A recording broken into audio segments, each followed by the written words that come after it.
Fantastic. All right, so here we are on this gorgeous day, James. I hope you appreciate the weather.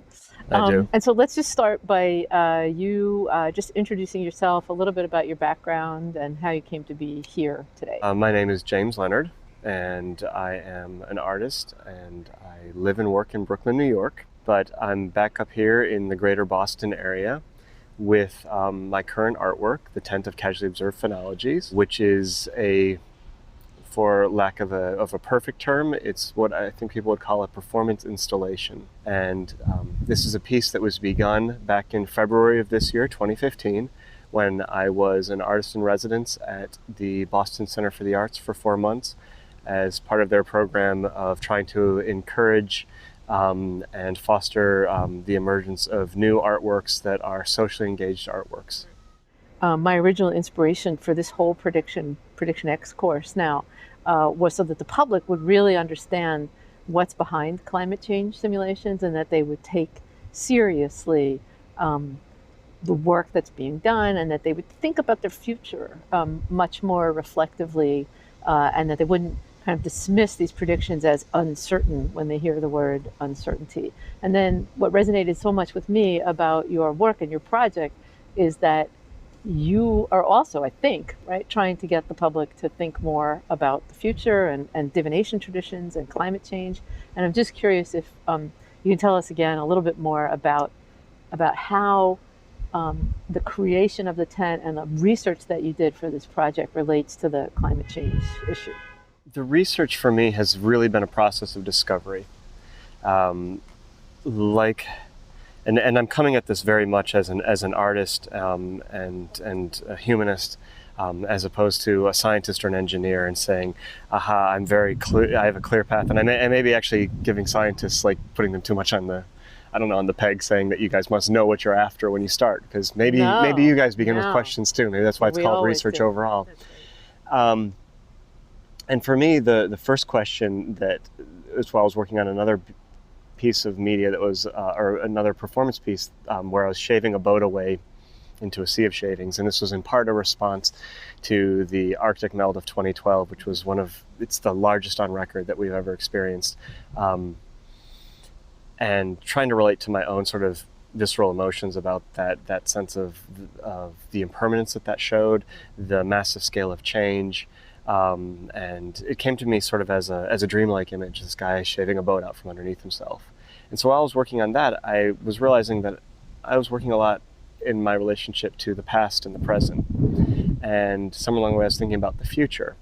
And I think it started as a very cynical and naive moment where I said, well, if we're not going to listen to climate scientists, we might as well be listening to fortune tellers. Uh-huh. And at that point, I had a very, very different relationship to divination than I do now.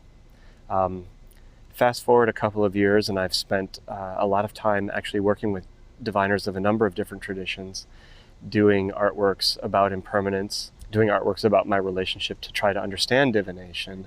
And this side journey has taken me into territory where I'm now rethinking a lot of my own original assumptions about divination as something that I know I held what feels to me sometimes in vernacular conversation with friends and colleagues seems to be sort of a stereotype of, well, divination is proto-science. It's science that isn't quite right yet. And when you actually get computers to tell you the answer and run simulations for you, you don't need it anymore. Or when you have an accurate scientific theory, you don't need it anymore.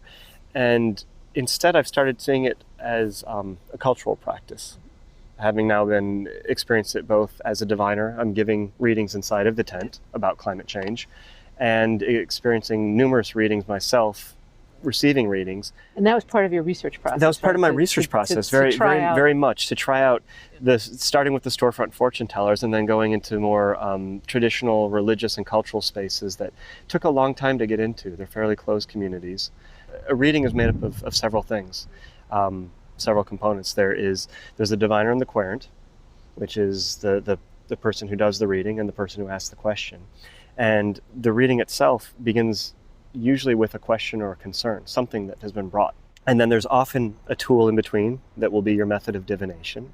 Sometimes that's an internal method. In some cases, like the people who are members of the spiritualist church will conduct seances, and so their method of divination is happening from visions and things happening within their Yeah, we head. talk about that a lot in the course, about all the different kinds of processes that people use, and that some people use random processes in nature, some people take the more human, spiritual approach, and some people use some kind of official randomizing influence, like a tarot Yes, deck or like a tarot deck stones or the I Ching, like flipping Exactly. quarters to do the I Ching, or casting the yarrow So sticks. did you try all of those? I haven't tried all of them, and there's several hundred existing different methods of divination, some of which have been sort of lost to history, but there are echoes of them, there's lore of them, and I found that that's sort of a side interest that I've developed, is just sort of the flavor. There's something about it that very quickly, as I was just even exploring, like, say, the Wikipedia entry on all the methods of divination, it's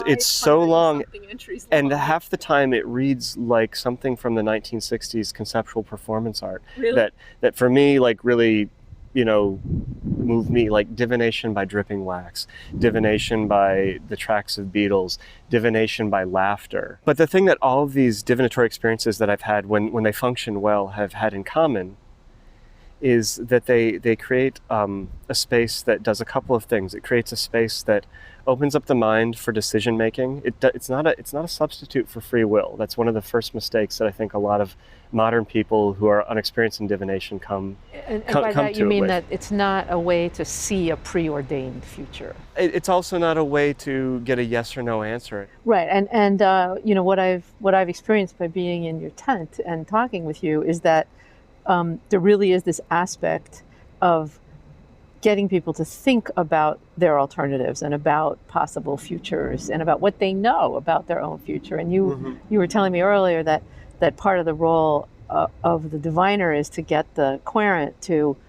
really talk and think openly, and to be in a space where they can really kind of have this experience where they're focused on their own future, and where they sort of can see the world around them but not really. And I think that the space that you made definitely accomplishes that.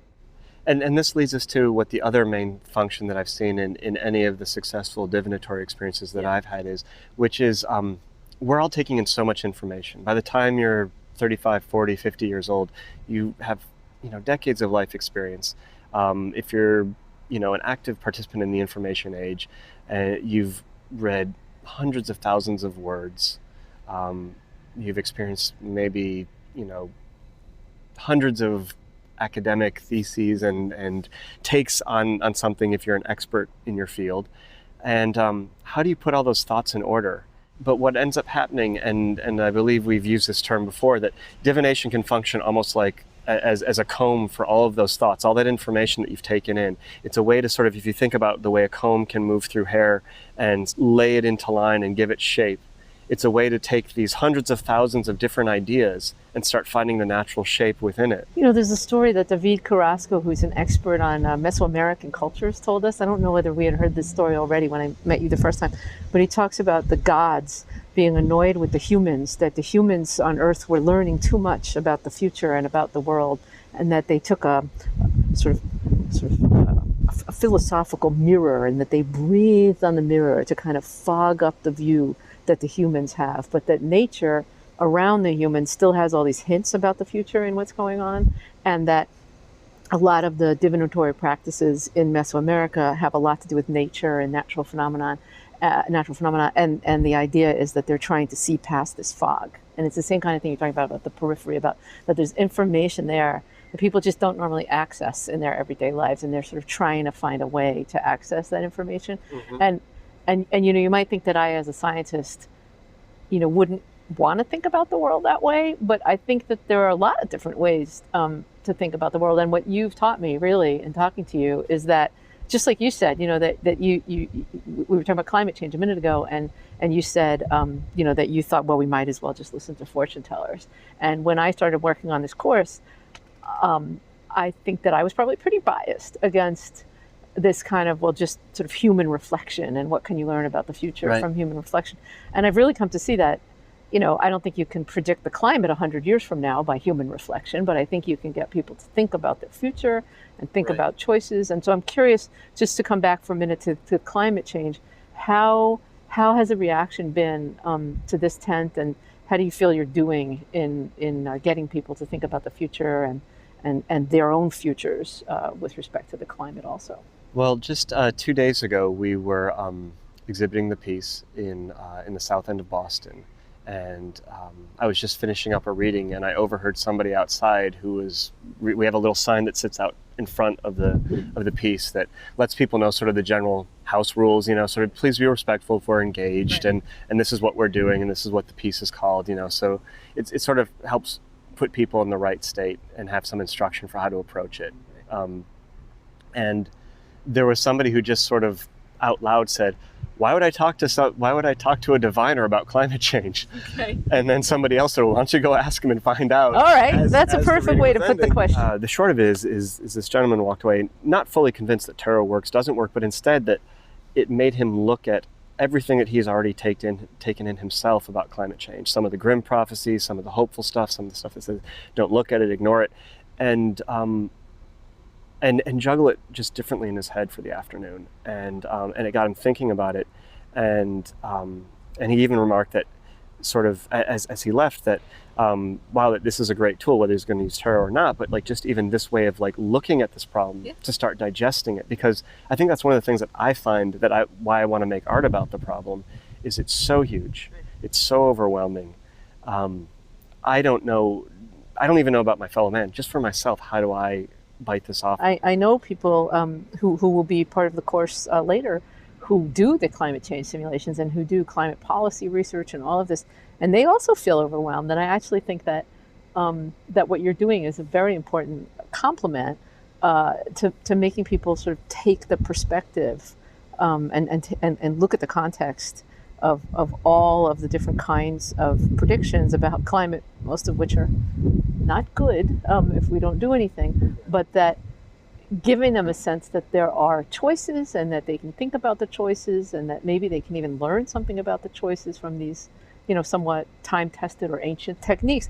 From talking to a lot of people about climate change, have you gotten a sense of whether people respond better to maybe a positive message or a negative message, and how thinking more personally about it makes a difference? I think it's actually the fact that divination is a personalized story. Since you are the querent and you are starting the story off with a question, there's an instant level of investment there, and it's tailored to you, and I think that engages people differently. That personalizes it. And sometimes people are actually just even looking for affirmation, but they don't want just a pat on the shoulder. They want some sort of external medium, and this comes around to one more third major benefit that I've experienced myself. Benefit of divination. Divination as a cultural practice, whether it's connected to a spiritual practice or not, is how it helps us in a non-pharmaceutical way deal with chronic anxiety, like chronic reality-based anxiety. And there are times where I find myself saying loss is going to happen, but it doesn't need to be absolute loss. That even in and of itself helps people make some sense. Because people think about what that means. And it helps sort of either step down expectations or get people more on a realistic plane that, okay, it can't be business as usual anymore, but where do we go? It's been absolutely fantastic, and you've opened the eyes of a scientist.